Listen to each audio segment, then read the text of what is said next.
Welcome to the Rim Break Rodeo. We hope this video helps. Start by opening your working copy and importing data with Get and Transform. You want a clean, unchanged raw file for reference. You should scan columns for types, dates, numbers, text, and remove obvious duplicates or blank header rows. Once done, set proper column types and trim whitespace. This prevents downstream errors. Make sure to save as a new file version and name sheets clearly, because consistent organization speeds up the next steps. Now you will clean and shape data using Power Query, split combined fields, unpivot where needed, and fill missing values thoughtfully.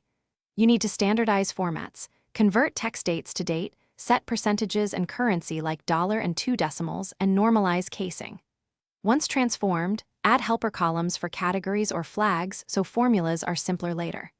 Then load the clean table to the data model. This makes analyzes repeatable, efficient, and reduces. Finish by creating pivot tables to summarize by category, or use formulas like sumifs and index/match for custom calculations. You decide based on flexibility needs. Then add charts and conditional formatting to highlight trends, annotating axes and units so viewers understand the story. Once complete, document the steps and save a final and an editable copy.